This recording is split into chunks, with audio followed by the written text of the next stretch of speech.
Okay, so good day everyone. We are Tradings.com Group, and today we are going to discuss about the topics global environmental issues, sustainable development, and global citizenship. So before we proceed, good morning sa inyo. Good morning din kay sir. And ako pala si TJ, and pakilala ko sa inyo ang aking mga kagrupo which are Sheila Ona, Janine Cruz, and Kyra Bilalo, which is sila rin yung magdi-discuss sa ibang topics. So, proceed na tayo. So, sa aking part is global environmental issues. Okay. No. Okay. If you live in Metropolitan Manila and travel to school or to work every day, the moment you step out of your home, you are already exposed to the most serious problem humanity faces today: the deteriorating state of the environment. As you walk out of the gate, the fetid smell of uncollected garbage hits you, and you go near the trash bin, curious about what is causing the smell. You see rotting vegetables, a dead rat, and a bunch of whatnot packed in plastic. These three wastes are already indicative of some environmental problems. The vegetables ought to be added to a compost pile, the rat either buried or burned, to also get rid of the list that might jump into the hair of the children playing nearby. And the plastic washed and recycled because, unlike the other two wastes, it cannot decompose. So, dito rin natin makita yung three wastes, which are deteriorating state of the environment, fetid smell of uncollected garbage, bunch of whatnot packed in plastic. So, sino ba naman magugustuhan yung environment nila na ganito yung magiging amoy or magiging itsura? So, next one is you hop on the first bus, and as it approaches Epifanio de los Santos Avenue, or EDSA, the traffic slows down considerably. It is the normal Manila morning traffic where, as the joke goes, the turtle can outpace even the fastest of motor vehicles. You look out of the window and see the smoke coming out of diesel vehicles, and as you lift your head up to the sky, you see nothing but smog, courtesy of the cars and buses, as well as the coal plant and several industrial sites located alongside the Pasig River. You notice the oil spots on the river, not to mention the tons of effluents, human and non-human waste, floating alongside each other. In the city you live in, there's a dying river, an increasingly poisonous sky, an enormous amount of waste, and a declining quality of life. So, ayan, dito rin natin makikita yung sa EDSA, which is normal, kumbaga, na traffic lang talaga sa EDSA kasi nga sa dami na sasakyan din. Then dito rin nabanggit yung smoke coming out of diesel vehicles, which is napapansin talaga natin sa EDSA. Okay, next slide. It is at this point that you recognize the ecological crisis happening around you, and how the deterioration of the environment has destabilized populations and species, raising the specter of extinction for some and a lesser quality of life for the survivors and their offspring. So, ayan. Ito rin natin makikita wait, medyo mali lahat slide. Ayan, okay. Na forward ko lang. So, dito rin natin makikita na kung gaano talaga kalala yung environment natin sa ngayon, lalo na't nag-pandemic na rin. And dito rin natin makikita kung gaano rin kalala way back talaga. Kung gaano kadumi yung Pasig River, oil spots on the river, kung gaano ka-traffic sa EDSA, kung gaano ka-polluted yung area. Kaya diba minsan mapapansin natin pag brown out, diba? Syempre brown out, wala talagang ilaw. Makikita mo yung sky, parang andumi, parang unusual sa paningin natin na parang iba yung itsura ng sky. Yun yung light pollution na nangyayari rin. Isa rin yun sa mga causes kung bakit nagkakaroon ng global warming and such. So, next slide. The world's leading environmental problems. So, the Conserve Energy Feature website lists the following environmental challenges that the world faces today. So, dito, makikita din natin yung CEF, which is the Conserve Energy Feature. Nag-list siya dito ng mga following environmental challenges na face natin ngayon. So, number one is the depredation caused by industrial and transportation toxins and plastic in the ground, the defiling of the sea, rivers, and waterbeds by oil spills and acid rain. Okay. The dumping of urban waste. So, ayan. The depredation caused by industrial and transportation toxins. So, dito natin mapapansin din kung gaano kalala din or kung gaano naapektuhan yung environment natin ng mga industrial and transportation toxins. Which is, yun nga, environmental toxins, vehicle toxins, or transportation rather. Yun yung mga diesel vehicle na nagpo-produce ng mga usok na galing sa sasakyan, then napupunta sa air natin, which is not healthy.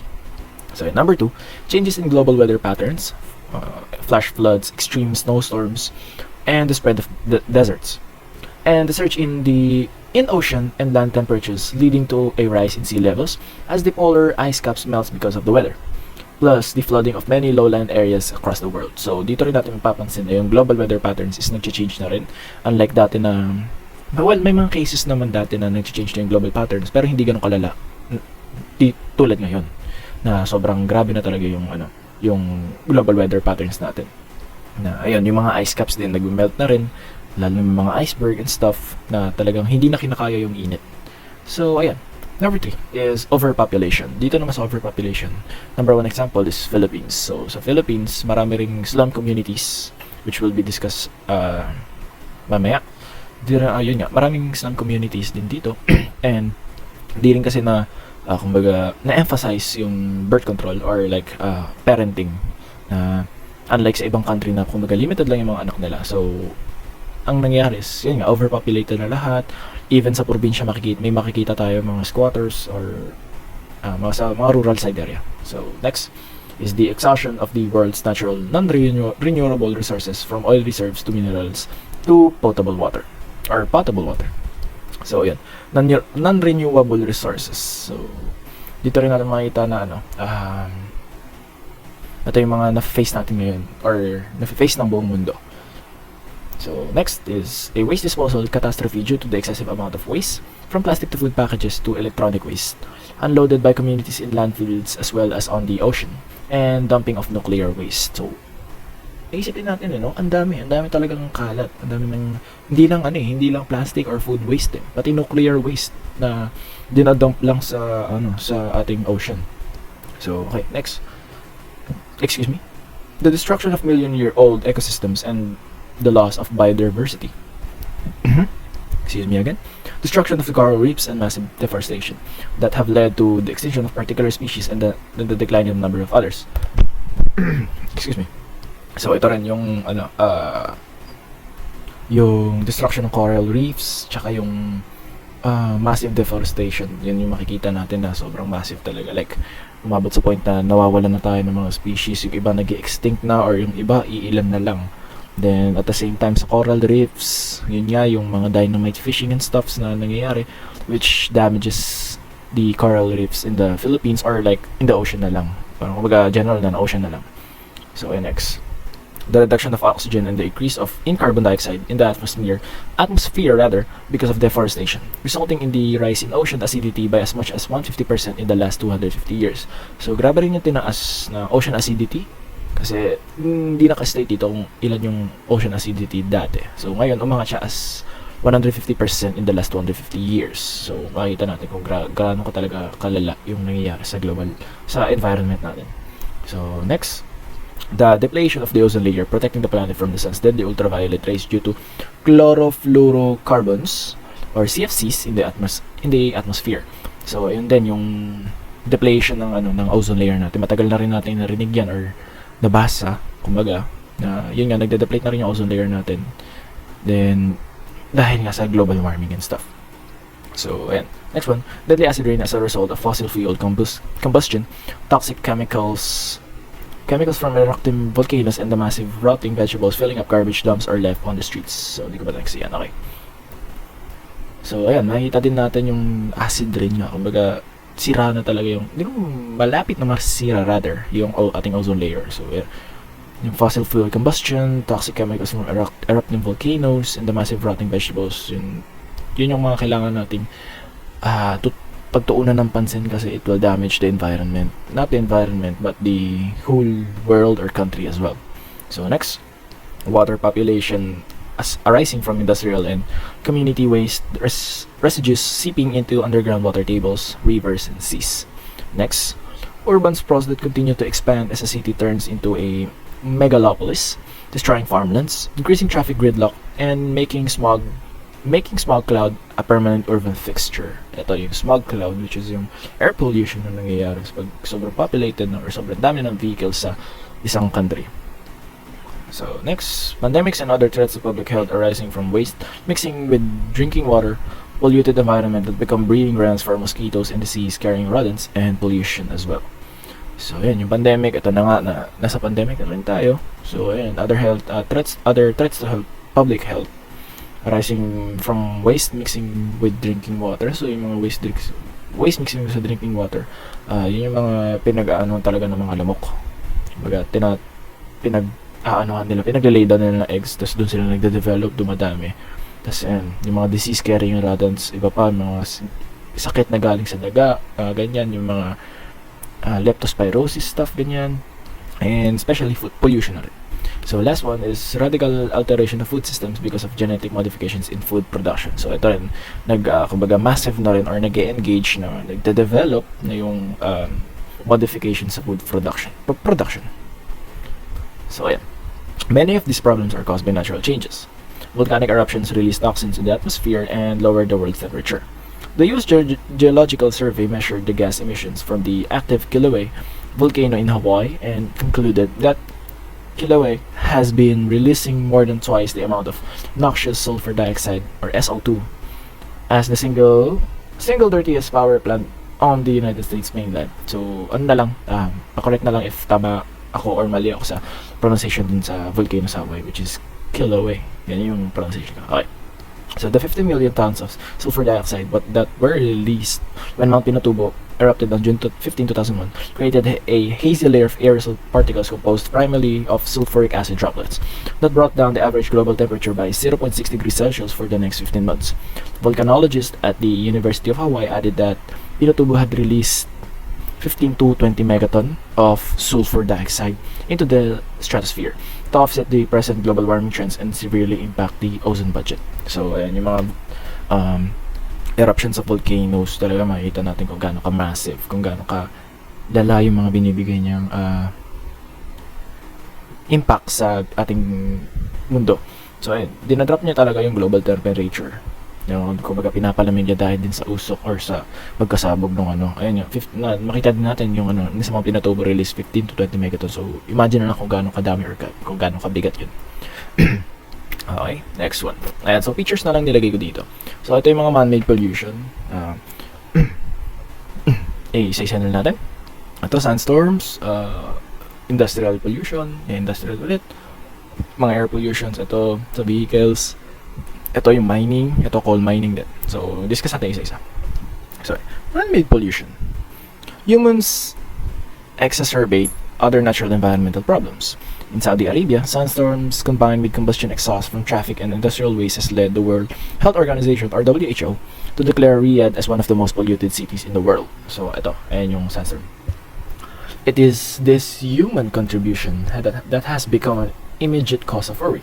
Coal fumes coming out from industries and settling down in surrounding areas contaminated 20% of China's soils, with the rice lands in Yunnan and Suzhou found to have heavy metals from the mines, threatening the food supply. So, yun nga, Riyadh is termed as the most polluted countries in the world, or city in the world, kasi nga dahil sa combustion from traffic and industrial waste na pinoproduce din ng mga industry or stuff, mga companies. And next is Greenpeace India reported that in 2015, air pollution in the country was at its worst, aggravated by the Indian government's inadequate monitoring system. Or there are only 70 national air quality networks covering 89 cities across the continent. Furthermore, 94% of Nigeria's population is exposed to air pollution that the WHO warned as reaching dangerous levels, while Gaborone, the capital of Botswana, is the 7th most polluted city in the world. The emission of aerosols and other gases from car exhaust, burning of wood or garbage, indoor cooking, and diesel-fueled electric generators and petrochemical plants are projected to quadruple by 2030. So, dito natin, medyo nakakatakot sa part ng 2030 kasi ang dami nilang binadevelop, dami nilang ginagawa na ayun yung mga petrochemical plants are projected quadruple by 2030.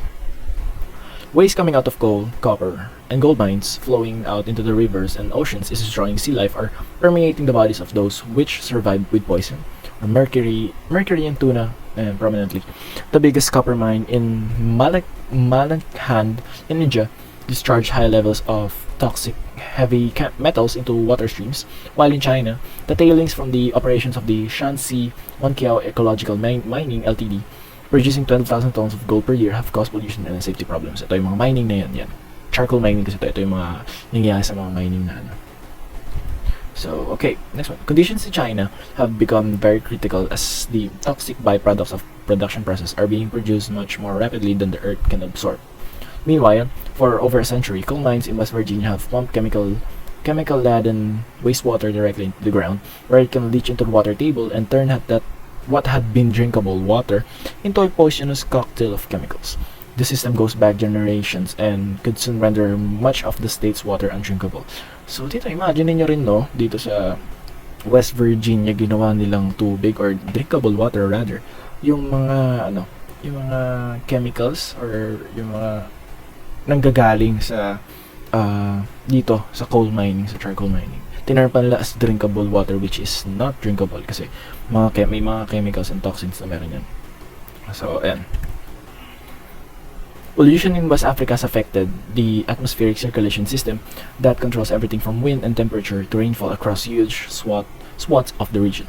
The Asian monsoon, in turn, had become the transport of polluted air into the stratosphere, and scientists are now linking Pacific storms to the spread of pollution in Asia.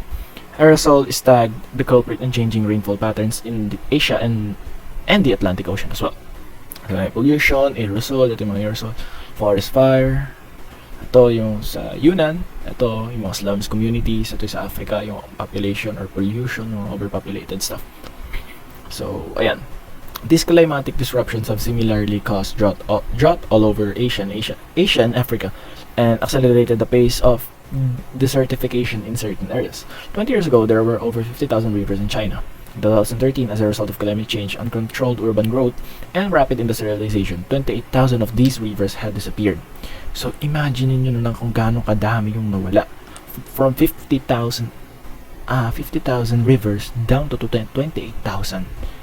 Ang daming nawala na rivers. So, grabe na rin yung climate change na nangyari talaga. So, people's health has been severely compromised. An archive article in the journal Scientific American blamed the pollution. Okay, wait. Okay. Dito, on track pa naman tayo. So, people's health has been severely compromised. An archive article in the journal Scientific American blamed the pollution for contributing to more than 500,000 premature deaths each year at the cost of $100 billion. The International Agency for Research on Cancer blamed air pollution for 223,000 lung cancer deaths in 2010. So, sobrang dami. Grabe talaga na yung mga air pollution. Pollution, sinisi nila kasi grabe na yung bigay niya or grabe na yung impact dun sa mga tao. Ayan, maraming namatay sa lung cancer. Although 223,000 deaths. So, ayan. In Indonesia and Malaysia, the link between forest fires and mortality had been well established. Where's the forest fire? Ito. Okay. Forest fire had been well established. The aforementioned coal mining in West Virginia, ito, yung kanina, ito, West Virginia, has also made people sick, some with rare cancers, little kids with kidney stones rather, and premature deaths, and children are born with congenital disabilities, and adults having shorter life expectancy.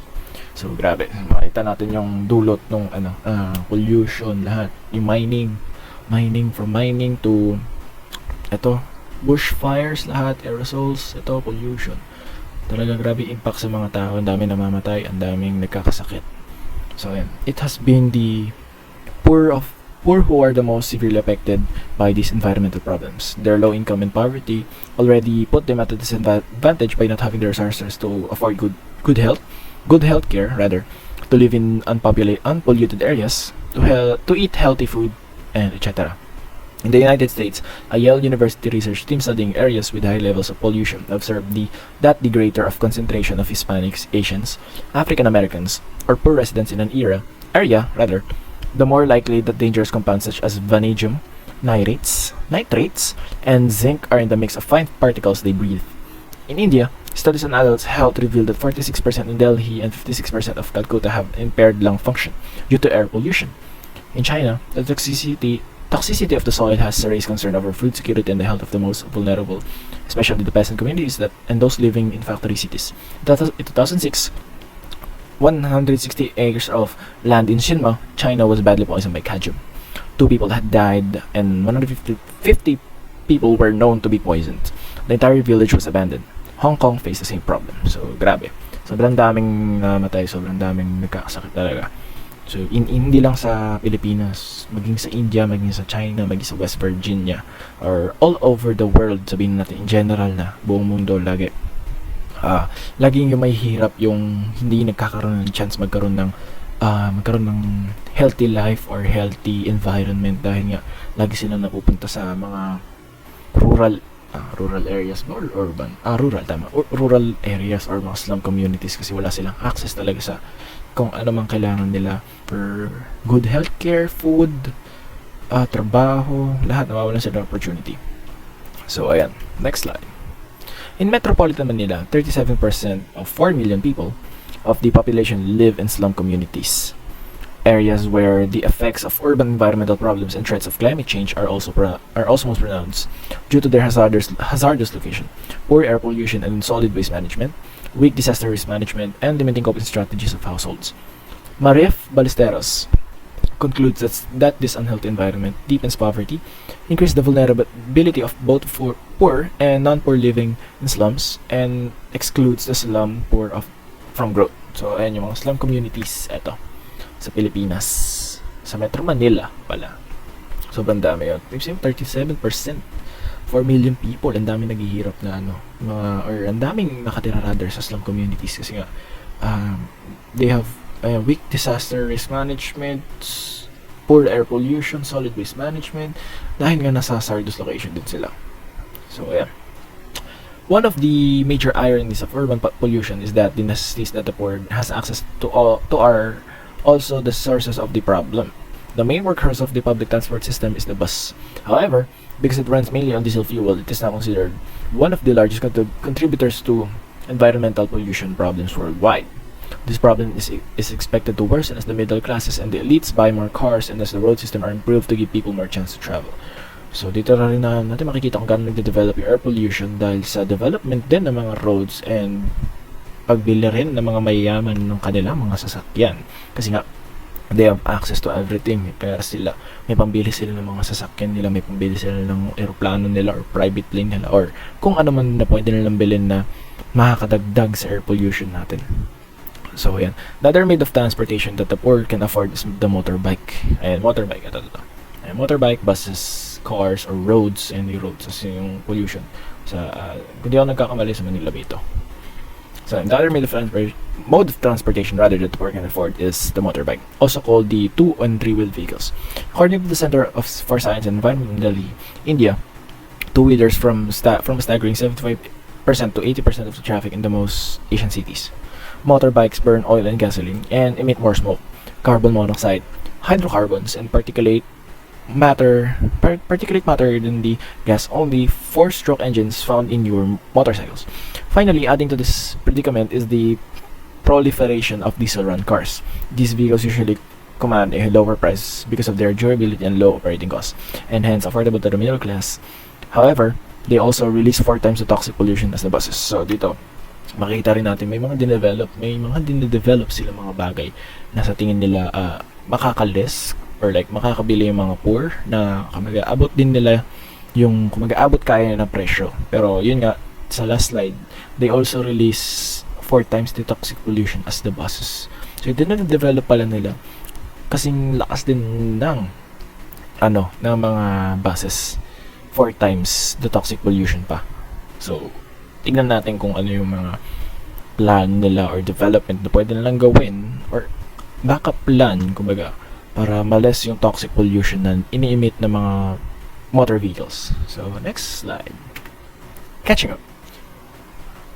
These massive environmental problems are difficult to resolve because governments believe that for their countries to become fully developed, they must be industrialized, urbanized, and inhabited by a robust middle class with access to the best of modern amenities.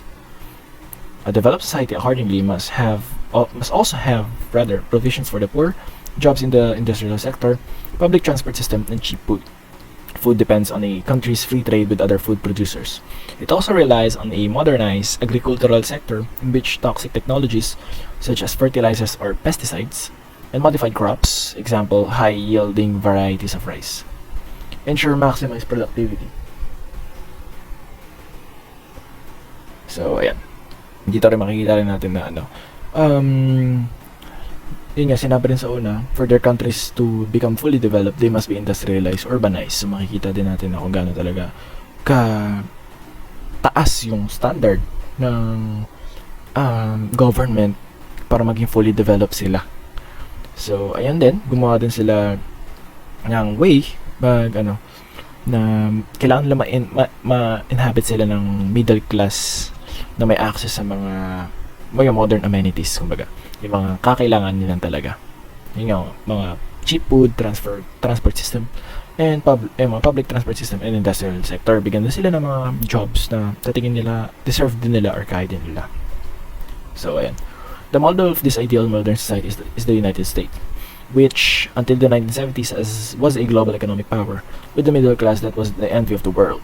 The United States, however, did not reach this high point without serious environmental consequences. To this very day, it is the worst polluter in the history of the world, responsible for 27% of the world's carbon dioxide emissions. 60% of the carbon emission comes from cars and other vehicles plying American highways and roads.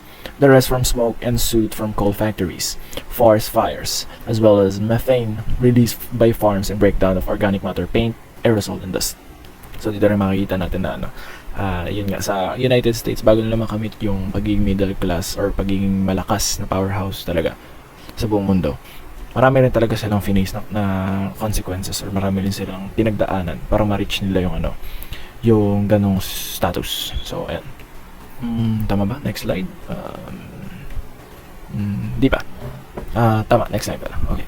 So, these ecological consequences, however, are far from the mind of countries like China, India, and Indonesia, which are now in the midst of frenzied effort to achieve and sustain economic growth to catch up with the West. In the desire to develop and improve the standard of living of their citizens, these countries will opt for the goals of economic growth and cheap energy, which in turn would encourage energy overconsumption, waste, and inefficiency, and also fuel environmental pollution. With their industrial sector still having a small share of the national wealth, these countries will be using first their natural resources like coal, oil, forest, and agricultural products and minerals to generate a national kitty that could be invested in industrialization. So, these extractive economies, however, are terminal economies. The resources, which will be eventually depleted, are also sources of pollution. In Nigeria, Niger Delta Oil companies have caused substantial land, water, and air pollution. Nigeria is caught in a bind. If it wants to maintain its current economic growth path and sustain its drive for poverty reduction, oil exploration and production will continue to be a dominant economic activity.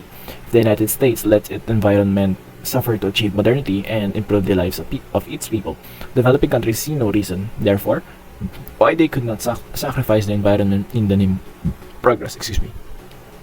This issue begs the question: how is environmental sustainability ensured while simultaneously addressing the development needs of poor countries? So ito yung latter part ng catching up. So dito rin natin mapapansin kung gaano kadami yung mga nangyayari dito sa catching up, kung inano rin nila na kung gaano kalakas yung US, or like kung gaano ka fully developed yung US na naging powerhouse. Then binanggit din dito yung sa China, India, and Indonesia, kung gaano sila nagka-catch up sa West. Yun, kung gaano sila nagka-catch up sa US or sa West countries. So next slide. Ayan na, climate change. Governments have their own environmental problems to deal with, but these states' ecological concerns become worldwide due to global warming, which transcends national boundaries. Global warming is the result of billion tons of carbon dioxide coming from coal burning, power plants, and transportation. Various air pollutants and other gas accumulating in the atmosphere. These pollutants trap distance radiation, causing the warming of the Earth's surface. With the current amount of carbon dioxide and other gases, this greenhouse effect has sped up the rise in the world temperature. There is now a consensus that the global temperature has risen at a faster rate in the last 50 years, and it continues to go up despite efforts by climate change deniers that the world had cooled off in around 1998. The greenhouse effect is responsible for recurring heat waves and long droughts in certain places, as well as for heavier rainfall and devastating hurricanes and typhoons in others. Until recently, California had experienced its worst water shortage in 1,200 years due to global warming. This changed recently when storms brought rain in the drought-stricken areas. The result, however, is that the state is having some of its worst flash floods in the 21st century. In India and Southeast Asia, global warming altered the summer monsoon patterns, leading to intermittent flooding that seriously affected by food production and consumption as well as infrastructure's categories.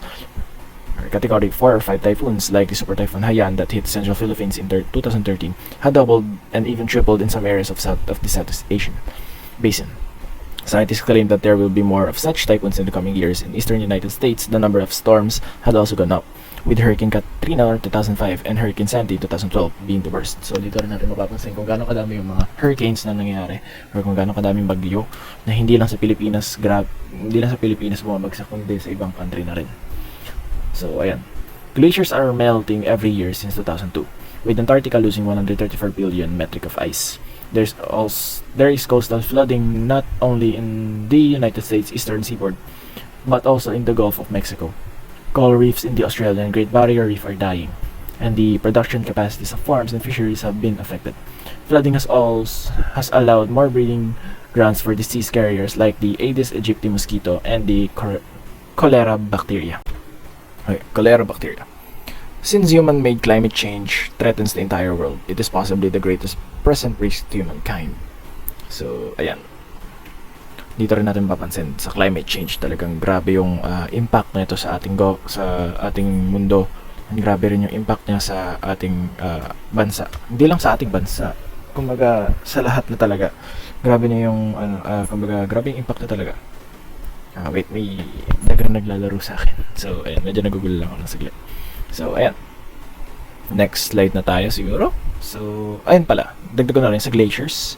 Dito rin natin makikita kung gaano kalala yung ating global warming kasi glaciers are melting every year since 2002. So, isipin mo na lang kung gaano kadami yung mga glaciers of ice ang laging nagme-melt dahil nga sa global warming na nangyayari. So, okay. Okay, next. Ito na. Combating global warming. More countries are now recognizing the perils of global warming. In 1987, 192 countries signed the Kyoto Protocol to reduce greenhouse gases. Following the 1992 United Nations Earth Summit, where a framework convention for climate change was finalized. The protocol set targets but left it to the individual countries to determine how best they would achieve these goals, while some countries have made the necessary move to reduce their contribution to global warming. The United States, the biggest polluter in the world, is not joining the effort. Developing countries lack the funds to implement the protocol's guidelines as many of them need international aid to get things moving. A 2010 World Bank report thus concluded that the protocol only had a slight impact on reducing global emissions, in part because of the non-binding nature of the agreement. So ayan, okay. So dito rin natin makikita yung US mismo, which is the most polluter or the biggest polluter in the world rather. Hindi sila nag-join sa effort sa Kyoto Protocol, hindi sila pumirma. So makita natin 192 countries lang yung nag-sign sa Kyoto Protocol. Okay, next one. Okay, dito pala. The follow-up treaty to Kyoto Protocol is the Paris Accord, negotiated by 195 countries in December 2015. It seeks to limit the increase in the global average temperature based on targeted goals as recommended by scientists. Unlike the Kyoto Protocol, which has predetermined by CO2 or carbon dioxide emission limits per country, the Paris Accord provides more leeway for countries to decide on their national targets. It largely passes as international legislation because it emphasizes consensus building. But it is not clear whether this agreement will have any more success than the Kyoto Protocol. Okay. Social movements, however, have had better success working together, with some pressure on their governments to regulate global warming. In South Africa, communities engage in environmental activism to pressure industries to reduce emissions and to lobby parliament for the passage of pro-environment laws. Across the Atlantic, in El Salvador, local officials and grassroots organizations from 1,000 communities push for the crop diversification, a reduction of industrial sugarcane production, the protection of endangered sea species from the devastating effects of commercial fishing, the preservation of lowlands being eroded by deforestation up in rivers, and inconsistent release of water from a nearby dam. Universities also partner with governments in producing attainable programs of controlling pollution. The University of Chicago's Energy Policy Institute sent teams to India to work with government offices, businesses, and communities in coming up with viable ground-level projects that strike a balance between urgently needed economic growth and improved air quality. When these local alliances... Okay, next slide ba tama? Next slide pala. Ayan. When these local alliances between the state, schools, and communities are replicated at national level, the success becomes doubly significant. In Japan, population pressure forced the government to work with civil society groups, academia, and political parties to get the parliament to pass a blizzard of laws. 14 passed at once. It won't become known as the pollution diet of 1970. These regulations did not eliminate environmental problems, but today, Japan has some of the least polluted cities in the world. So, dito rin natin makikita kung gaano ka disiplinado ng mga tao sa Japan. So, nakamit nila yung least polluted city in the world. Or least polluted country in the world, rather. The imperative now is for everyone to set up these kinds of coalitions on a global scale.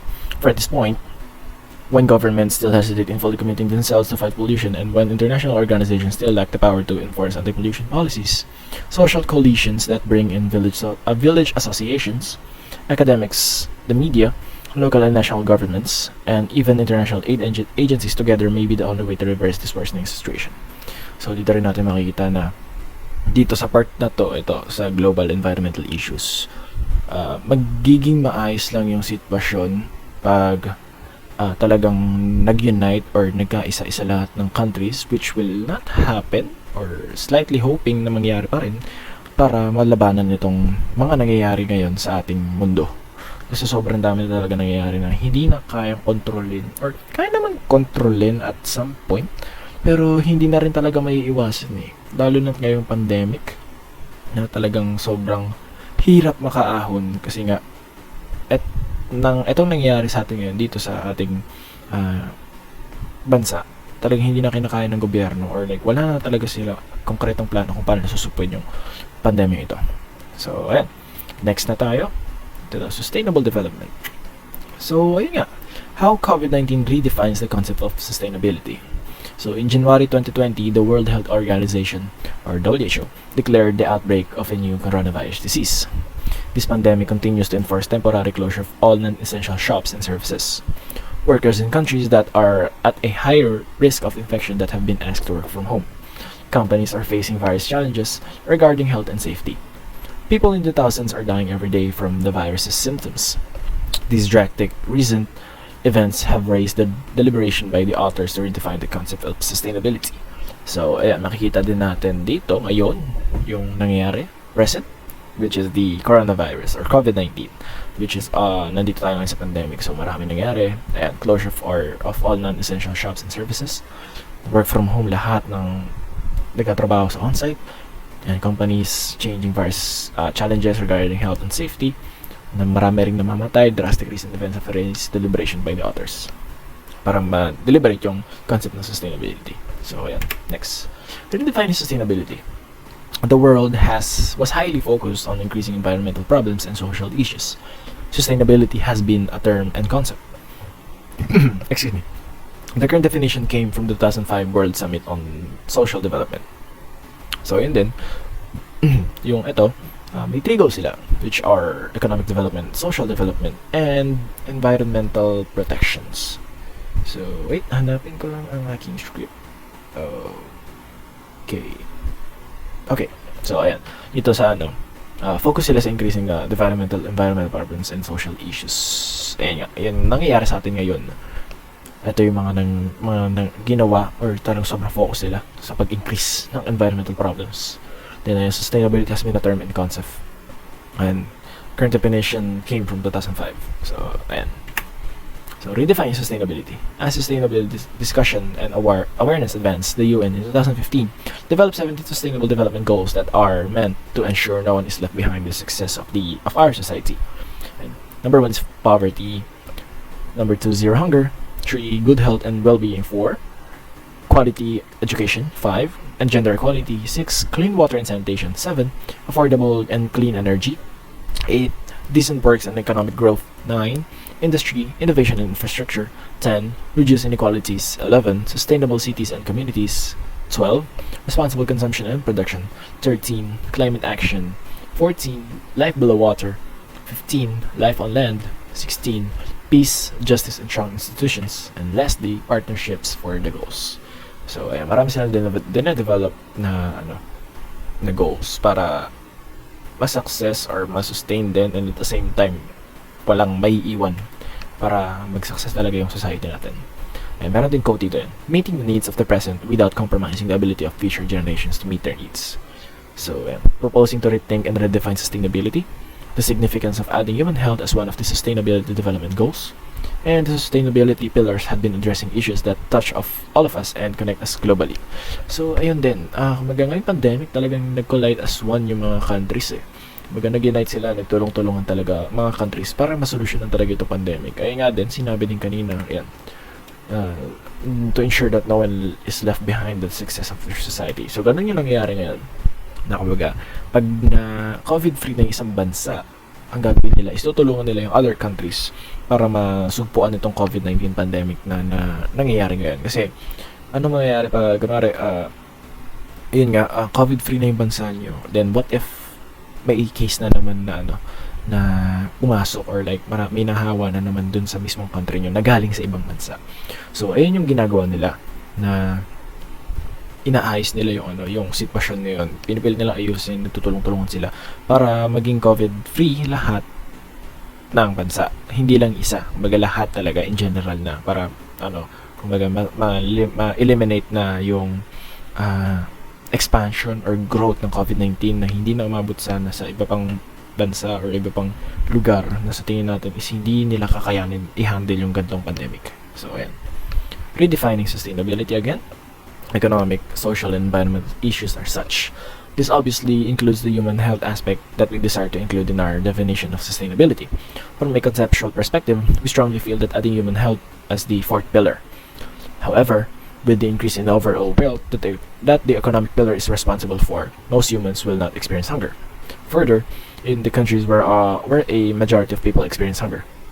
However, physical and mental health needs to be a separate fourth pillar and not stand under any of the other three because of its importance in human survival and the sustainability of the civilization.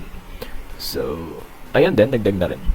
The pandemic we're facing has not only affected the physical health of hundreds of thousands of people. With its spread, the economy has plummeted to record lows. Social issues such as domestic violence have increased, and global animal species have started to become threatened from the decrease in conservation efforts by conservationists who are quarantining themselves from COVID-19. Additionally, conservation funding is seeing one of the largest funding downfalls in history from events being cancelled that were supposed to raise money for conservation efforts.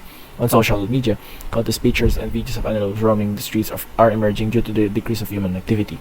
Many upload this freedom for animals as positive impact of COVID-19. However,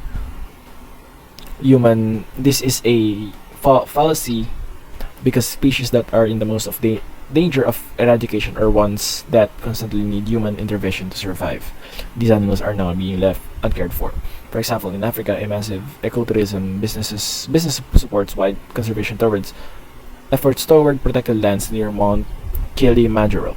While most consider human activity to be a detriment to environmental flourishing, in reality, non-harmful human activity can be seen as important as food and water for the survival of certain species. So dito rin natin makikita na pati mga ayan, dito na pala sa slide. Dito na rin natin makikita yung mga, hindi lang pati tao yung apektado, pati na rin mga hayop. Kasi they need human activities para mag-survive or like, hindi sila mag-extinct or mamatay. Kasi nga, ayun din, nagro-roam around na rin. Nabanggit ko rin kanina, marami rin nagro-roam around ng mga animals kasi nga, they are in need of human activity. So yan. Okay. So massive ecotourism business supports wide conservation efforts toward protected lands near Mount Kilimanjaro, which is nabanggit ko rin kanina. The global economic fallout from COVID-19 has been devastating. The spread of spread of coronavirus brought a dramatic end to America's longest bull market. Large industries such as the airline industry have begun to suffer insurmountable losses. The coronavirus pandemic will also create more pressure on corporations to weigh the efficiency and cost benefits. So, ayan nga. Grabe yung dulot ng or impact ng coronavirus sa atin. Hindi lang talaga sa lahat, hindi lang sa animals, hindi lang sa humans, pati na rin mga trabaho. Ayan din, dahil na to, etong airline industry, gato rin sa course natin, na talagang sobrang grabe yung dulot, and at the same time talagang sobrang down, ang daming nag-down na business, ang daming airlines na nag-bankrupt kasi nga walang pasahero and hindi nakakapag-travel yung tao dahil sa pandemic. So, next. Switching to a more domestic supply chain would reduce dependence rather, on an increasingly fractured global supply system. That all that society has taken it's mostly related to the inequality gap.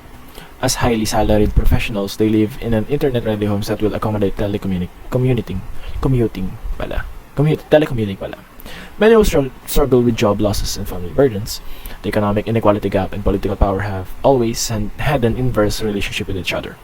The widening income gap has also fueled a class-based social disconnect, which has produced inequitable results in education. So, ayan. Tama ba? Okay. So, ayan. Dito sa aking part, makikita natin yung drastic change of events, that climate change, pollution, COVID-19, yung pandemic, lahat na nangyayari sa ating mundo na nangyayari na rin dati, then nangyayari rin ngayon, which is mas malala ngayon.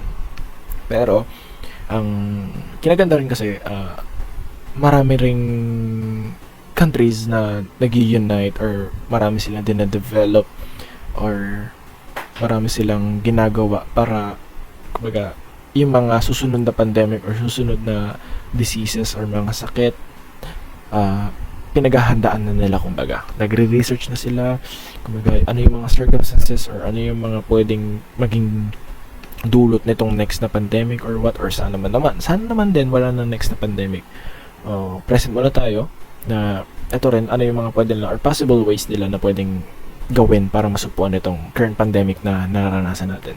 So thankful na rin tayo na may mga scientists, mga doctors, lahat ng nagsusupo ngayon sa COVID-19.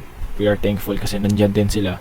And we should always talaga na mag-iingat paglalabas talaga tayo. Kailangan natin ng face mask and face shield. And then recent study shows na ang face shield is not effective talaga kasi parang naka-face mask ka na lang din talaga. So may country yata na tinanggal din nila eventually yung pagsuot ng face shield kasi nga hindi rin naman kumbaga essential sa ng COVID-19. So talaga mag-mask lang talaga, magugas lang lagi ng kamay, and kung maglalabas man kailangan importante lang yung gagawin, hindi kagala and stuff. So, ayun.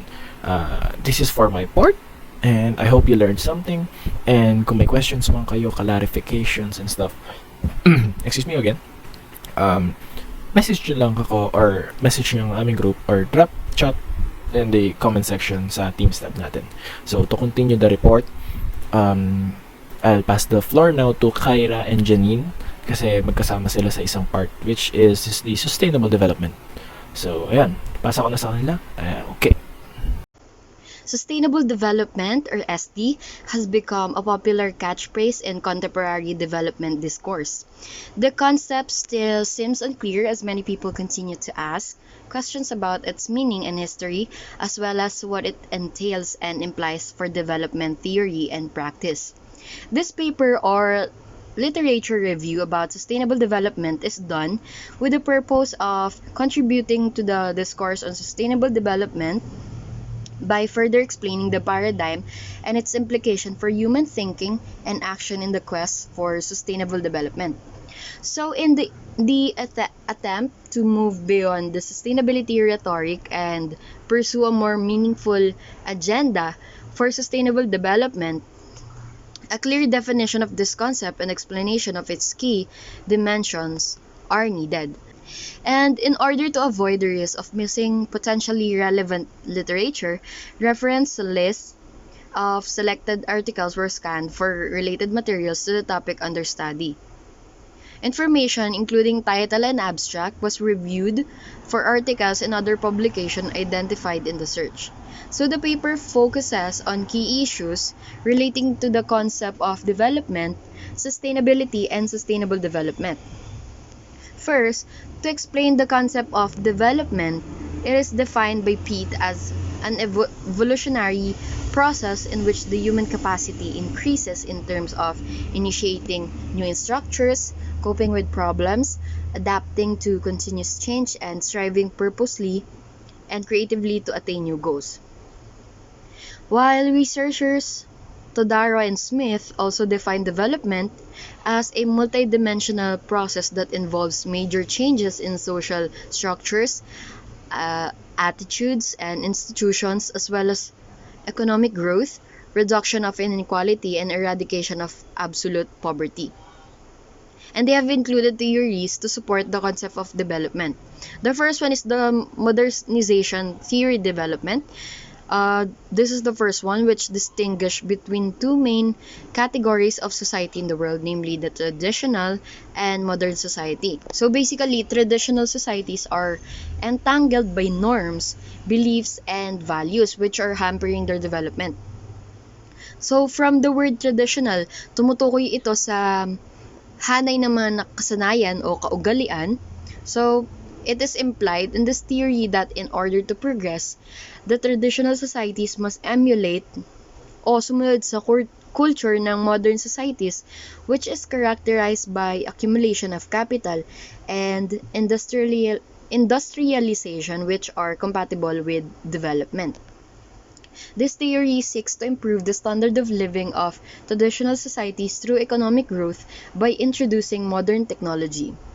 Second one, dependency theory debunks the tenets of the modernization theory and asserts that industrialization in the developed countries subjects poor countries to underdevelopment as a result of the economic surplus of the poor countries being exploited by developed countries.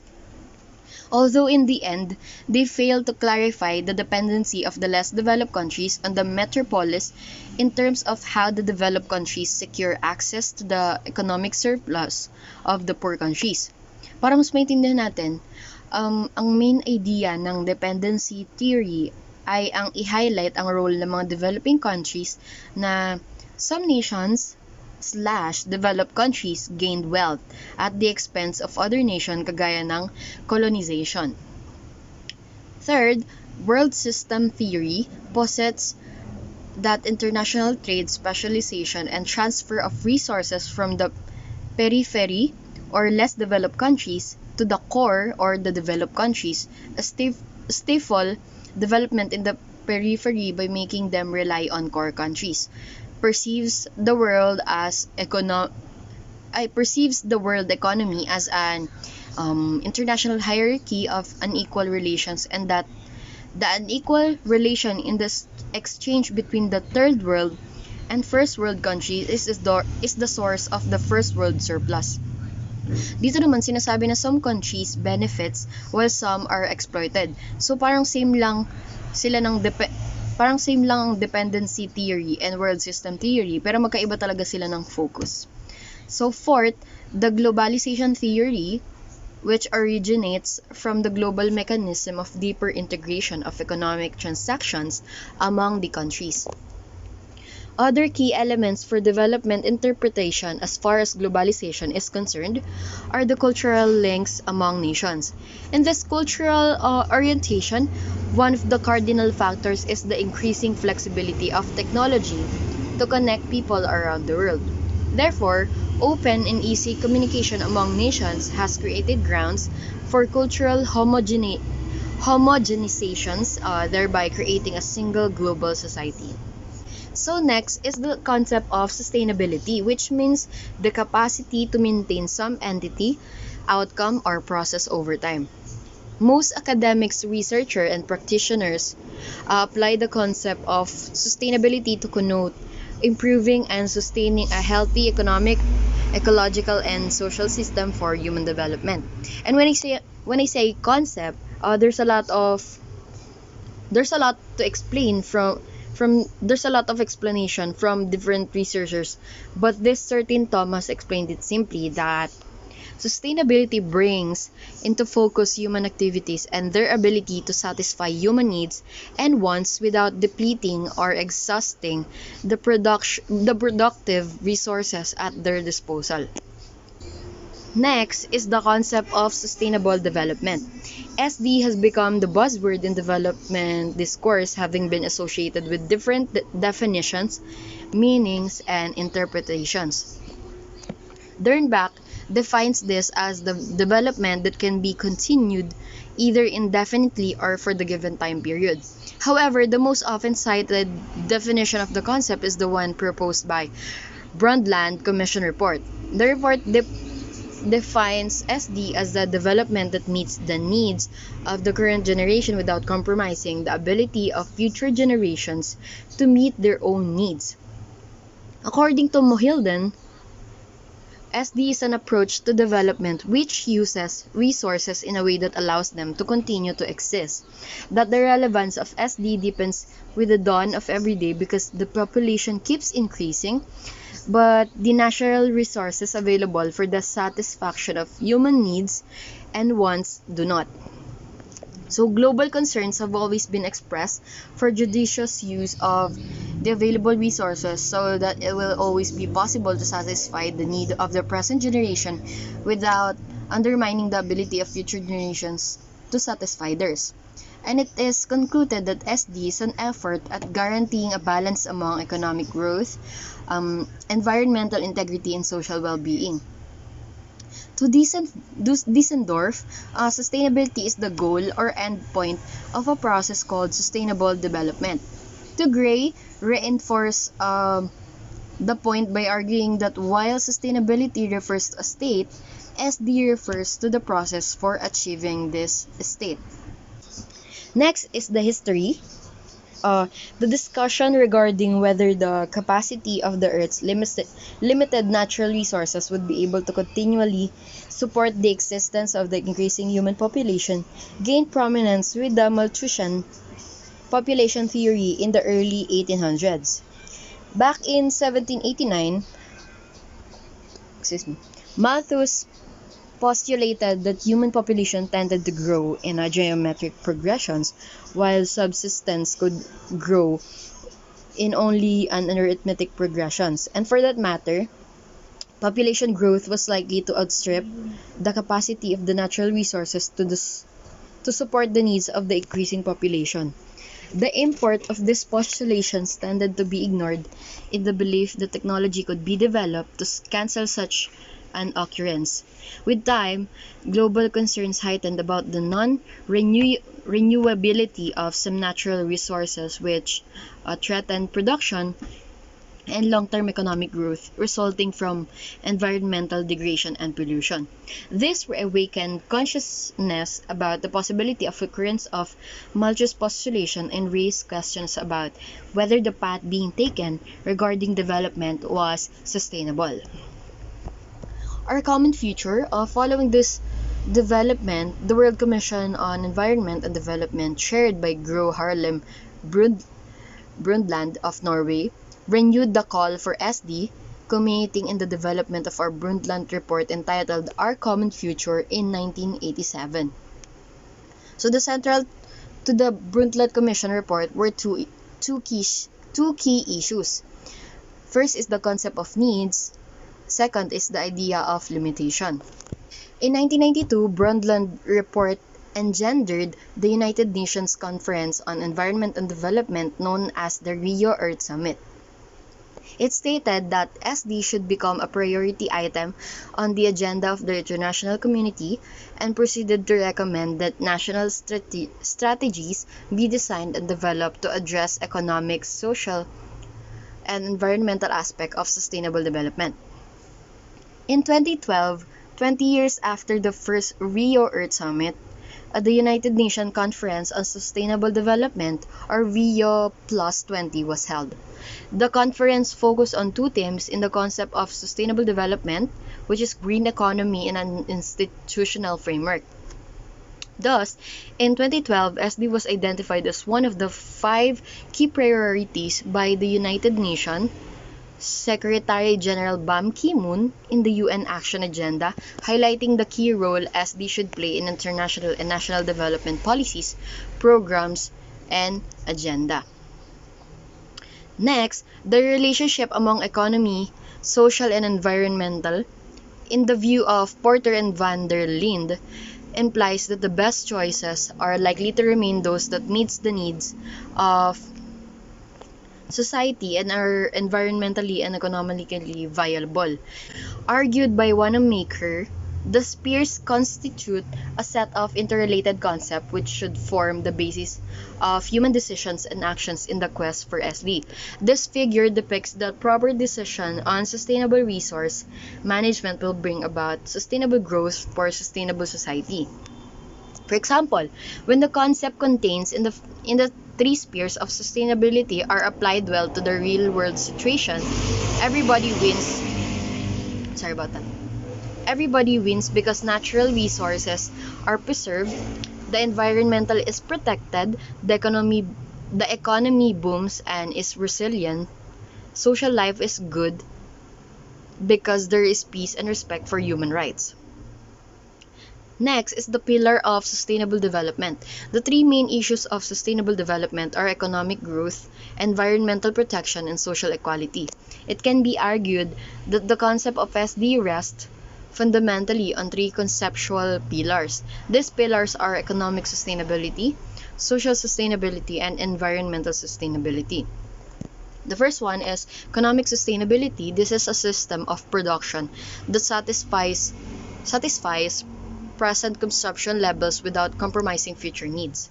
Traditionally, economies assume that the supplies of natural resources was unlimited, and they also believe that economic growth would be accompanied by the technological advancement to replenish natural resources destroyed in the production process. However, it has been realized that natural resources are not infinite. Besides, not all of them can be replenished or are renewable. Number 2, social sustainability. It encompasses notions of equity, empowerment, accessibility, participation, cultural identity, and institutional stability.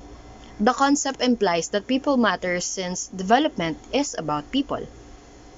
Understanding the nature of social dynamics and how this structure emerged from a system perspective is of great importance to social sustainability. So the last one is the environmental sustainability, which is about the natural environment and how it remains productive and resilient to support human life. Environmental sustainability relates to ecosystem integrity and carrying capacity of the natural environment. Climate change has already shown signs of affecting biodiversity. That's why when it was argued that while dire predictions abound, the full impact of global warming are not known.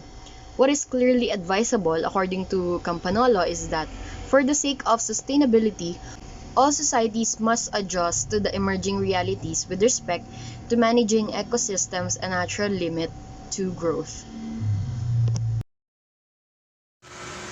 Good morning, everyone. I am Sheila Ona, the last reporter for this group.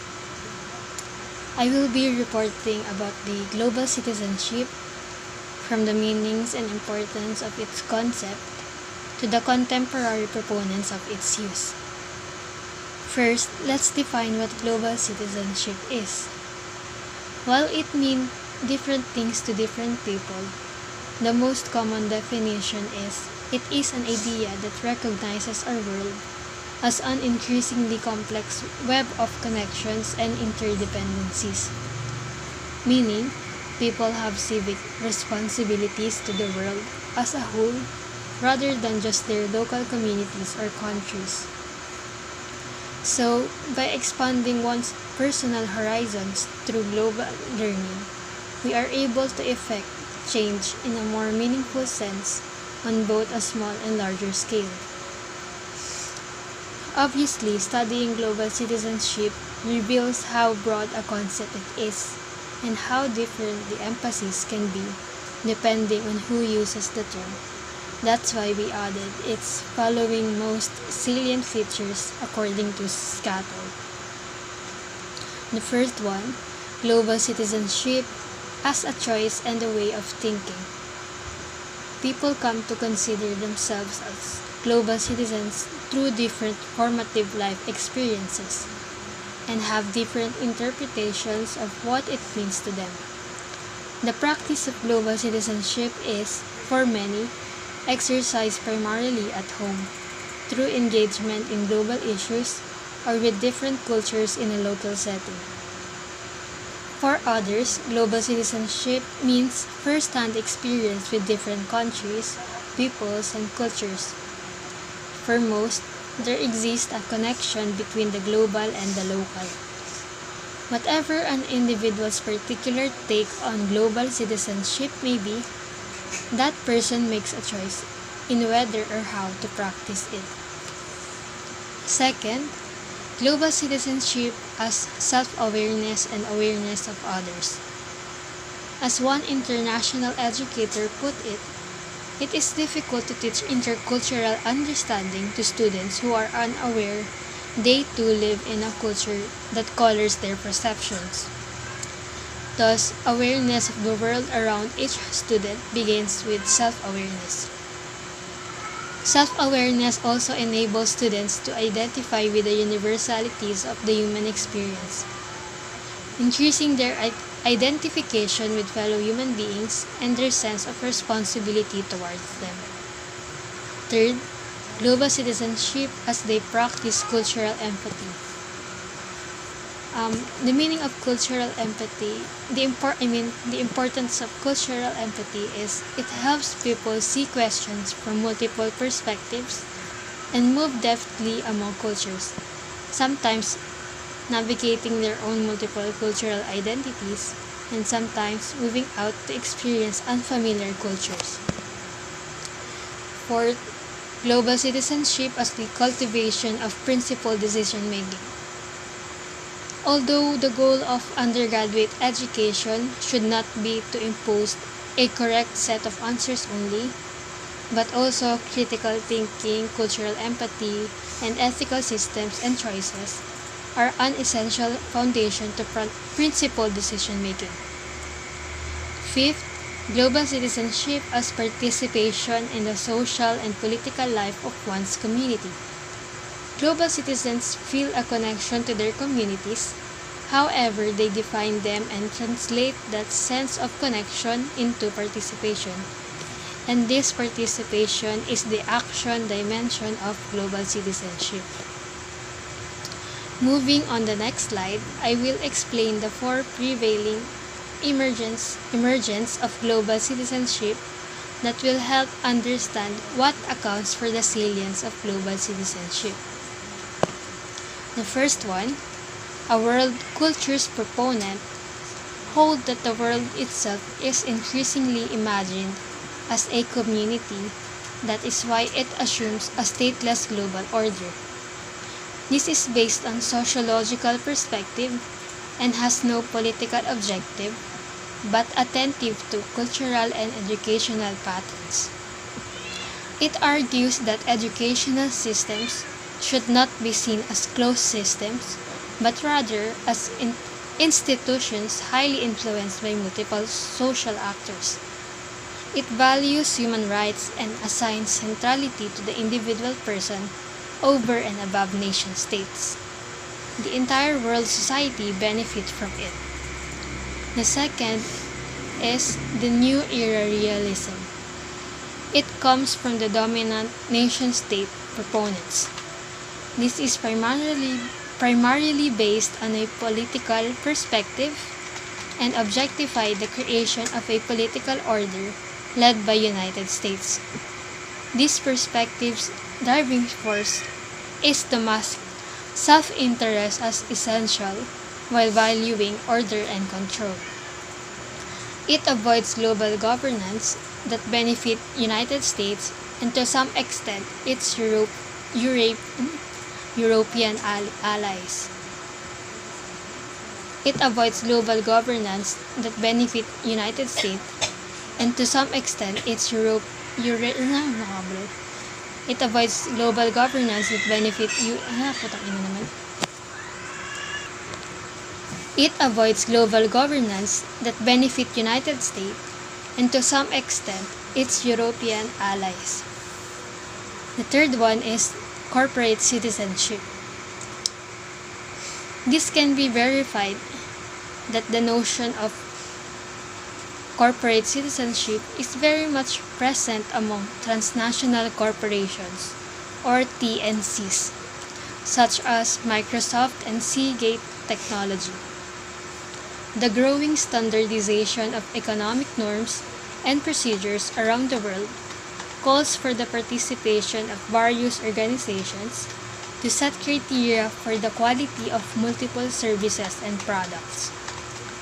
To the extent that these standards affect the practices of individuals, it is increasingly influencing the conception of citizenship.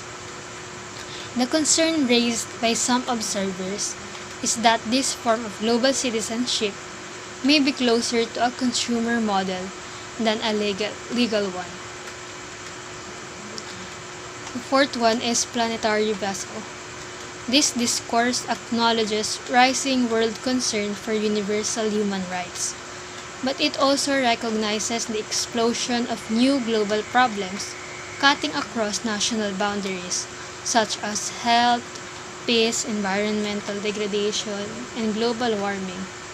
These problems are seen as greatly affecting disadvantaged groups such as indigenous populations and women.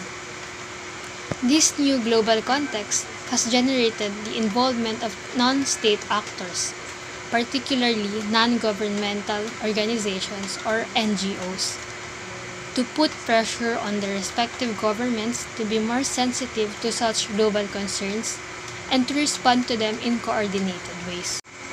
On the next slide, by further expanding the concept of global citizenship, Kogan finds that it would have to be multidimensional and comprised of the following 8 characteristics. First, the ability to look at and approach problems as a member of a global society. Second, the ability to work with others in a cooperative way and take responsibility for one's roles and duties. Third, the ability to understand, accept, and tolerate cultural differences. Fourth, the capacity to think in a critical and systemic way. Fifth, the willingness to resolve conflict in a non-violent manner. Sixth, the willingness to change one's styles and consumption habits to protect the environment. Seventh, the ability to be sensitive toward and to defend human rights. And eighth, and the last, the willingness and ability to participate in politics at local, national, and international levels. So, moving on ulit, in the next slide, I will discuss the 5 barriers in attaining global citizenship, or in other words, these are the challenges. The first question asked is, can we have a global citizenship before providing national citizenship? This becomes a challenge because I will speak in Tagalog na lang to explain it more clearly. This becomes a challenge because nagkakaroon ng hadlang para magkaroon ng care ang isang national citizen sa global occurrences since sa sarili niyang bansa, he or she does not feel the freedom and protection he needs, kaya naging priority niya i-face yung national level problems rather than global issues. Second question, can global citizenship flourish in a climate of individualism? This also becomes a challenge because according to Ornat, base din sa reference na binigay sa amin ni Sir, there are 2 opposing predictions sa concept ng individualism. And one of these opposing views argues that people have become interested mostly with themselves, that individuals see themselves as consumers rather than citizens. So, instead mag-reach out globally, nagiging goal ng tao is to improve themselves to participate in the market. Third question, can global citizenship be accomplished in a context of unilateralism? To define unilateralism, it means gumagawa ka ng action or response concerning one specific group of people only. In this context, a person does not consider the opinion of others, even its effect. That is why the context of unilateralism is challenging to attain. Fourth question, can global citizenship be attained in a context of capitalism? In this context naman, although capitalism develops innovation to help global citizenship, it creates tension between businesses since people tend to be more individualistic to profit more. Which means people only cares para kumita lang. And of course, in capitalism, may mayaman, so lumalaki yung gap in terms of wealth. The last question, can global citizenship flourish amid widespread global poverty? Obviously, challenge ang global poverty kasi kagaya nga ng sinabi in the reference, hindi porket na re-recognize yung rights ng isang tao, natatanggal na sila mula sa poverty. For example, sa healthcare, lahat ng tao may rights to healthcare, pero hindi naman lahat ng tao may pambayad para sa healthcare. So, wala pa rin silang right to healthcare dahil sa scarcity of resources. This issue in poverty is on a national level pa lang. And mahirap na ma-solve. So, paano pa ma-attain ang global aspect para magkaroon ng global citizenship yung mga tao? Okay, on the last slide, it is about the implication of global citizenship for education. With a global citizenship education, students see the issues rather broadly and make them ready to behave as accountable global citizens who think that global issues such as sustainable development, international trade, as well as global aspects of local issues while trying to enrich and develop their native and local culture. Students need the knowledge, skill, and attitude which enable them to have an active role in different areas as a member of the world community. So, the characteristic of an educated global citizen are participative, which means being an active member of a social group of his own society, especially in global issues. Next is engage. It means taking effort to influence the group's strategies and policies. Next, advocate. Supporting a certain idea through reasoning. Researcher, the ability to find different sources and needed information. Evaluative, the ability for value judgment and evaluating the relative advantages of different facilities. Empathetic, viewing an issue from other people's point of view. Conciliative, ability to analyze and settle disagreements and oppositions.